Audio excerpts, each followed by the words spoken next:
म्हणजे ठाणे जिल्हा तर आहेच, पालघर आहे, भिवंडी आहे, कल्याण आहे, अकोला आहे, संभाजीनगर आहे, सोलापूर, पुणे, नगर जिल्हा, जालना,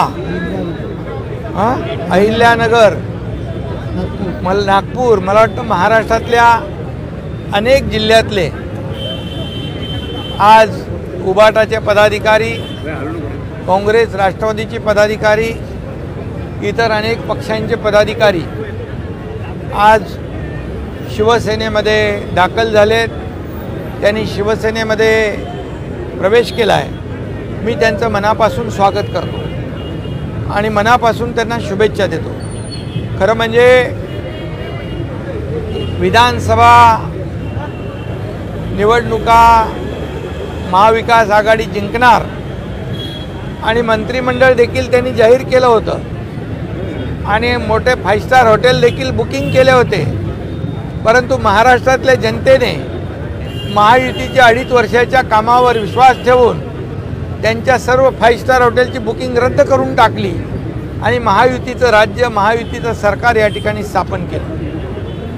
खरं म्हणजे विधानसभा तो एक झाकी है, आता महापालिका और बाकी है। काय म्हणतो त्याला, ये ट्रेलर, ये तो ट्रेलर है।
आणि म्हणूनच हे सर्व एका विश्वासाने, कारण लोक काम करणाऱ्यांच्या पाठीशी जातात।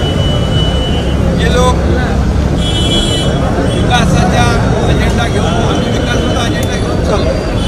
2.5 वर्षामध्ये एकीकडे विकासाचे प्रकल्प आम्ही राबवले, दुसरीकडे लोकांना कल्याणकारी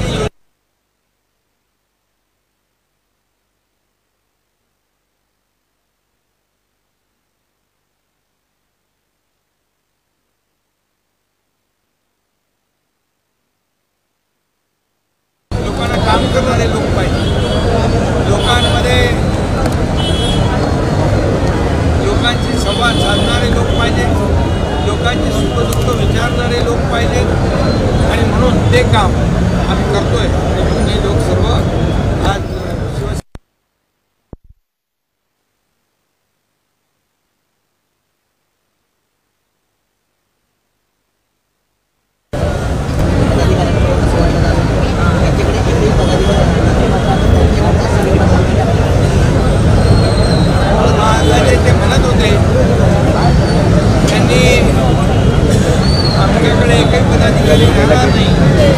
आणि जे गेले ते कचरा आता महाराष्ट्रात जो काही एवढा प्रचंड रोग आहे, ते सर्व पदाधिकारी जे आहेत त्यांना देखील उद्या ते कचराच नसते, परंतु आत्मचिंतन आणि आत्मपरीक्षण करण्याची आवश्यकता आहे।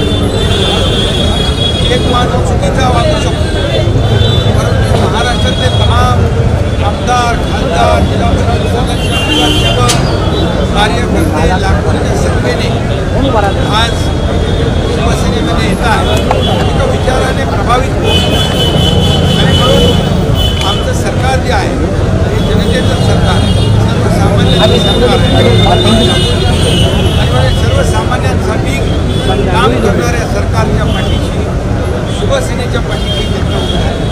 आदित्य ठाकरे यांनी याचा फायदा येणाऱ्या स्थानिक स्वराज्य संस्थांच्या निवडणुकांमध्ये महायुतीला होईल. तर आदित्य ठाकरे यांनी फडणवीसांची भेट घेतलेली आहे.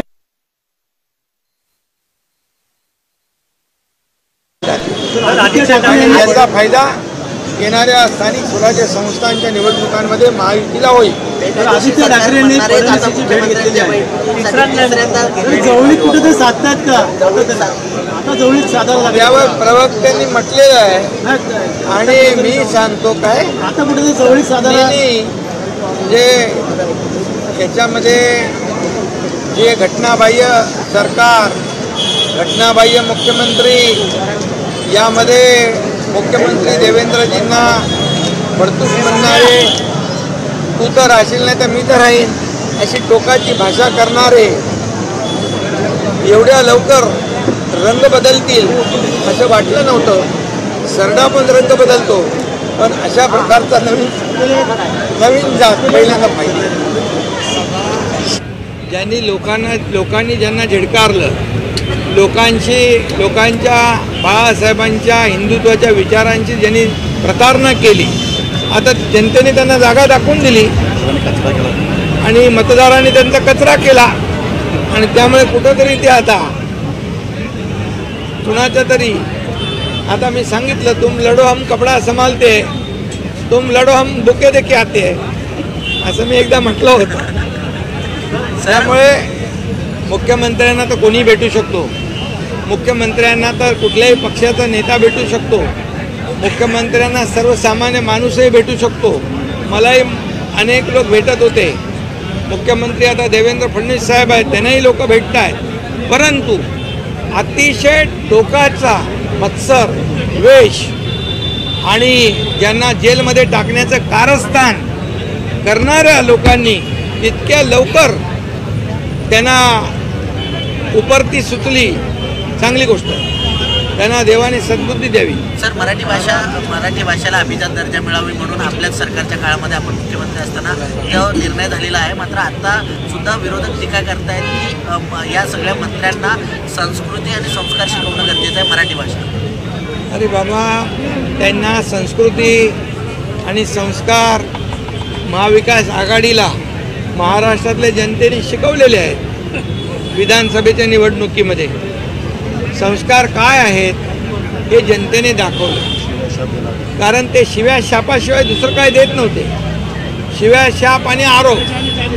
पहिल्या सरकार स्थापन झाल्यापासून शिव्या शाप आणि आरोप याशिवाय दुसरं त्यांनी काही केलं नाही. परंतु आम्ही संस्कृती आणि महाराष्ट्राची परंपरा आणि संस्कार जपले, बाळासाहेबांचे संस्कार जपले. आम्ही आरोपाने उत्तर दिलं नाही, आम्ही आरोपाला कामातून उत्तर दिलं, शिव्या शापाला देखील कामातून उत्तर दिलं. आणि म्हणून जनतेने त्यांना संस्कार आणि संस्कृती या विधानसभेच्या निवडणुकीमध्ये शिकवली. 12 आमदार त्याच्यावर शिक्कामोर्तब झालेला आहे, त्यांची याचिका फेटाळलेली आहे. अरे बाबा, आता तर 232 आमदार आलेत ना, 232 महायुतीचे. मी तर सांगितले होते 200+, 232 आलेत. आता सच्चाई जी आहे त्याचा बोलबाला झालेला आहे, सत्याचा विजय झालेला आहे. आणि म्हणून बुरे का मुंह काला म्हणतात ना, ते झालं. आणि म्हणून जेव्हा हार होते तेव्हा मग निवडणूक आयोग, सुप्रीम कोर्ट याच्यावर आरोप करण्याचं काम होतं. आता EVMवर आरोप केले आणि म्हणून काय म्हणतो त्याला आपण मराठीमध्ये, नाचता येईना अंगण वाकडे. आणि म्हणून जेव्हा यश मिळतं तेव्हा EVM चांगलं, जेव्हा अपयश मिळतं तेव्हा EVM दोषी, वाईट, अशा प्रकारची वृत्ती आहे. आणि या महाराष्ट्रातल्या जनतेला कळून चुकलेलं आहे. त्यामुळे येणाऱ्या पुढच्या काळामध्ये देखील महायुती प्रचंड सगळ्यात निवडणुका जिंकेल. सर, शेवटचा प्रश्न. शरद पवार यांनी विधानसभेचं अपयश स्वीकारलेलं आहे. ते असं म्हणतायत की गाफील राहिल्यामुळे हा जो अपयश आहे ते आपल्या पत्रात पडतो. खरं म्हणजे ते परिपक्व नेते आहेत, मोठे नेते आहेत, ते मुख्यमंत्री राहिलेले आहेत, केंद्रीय मंत्री राहिलेले आहेत.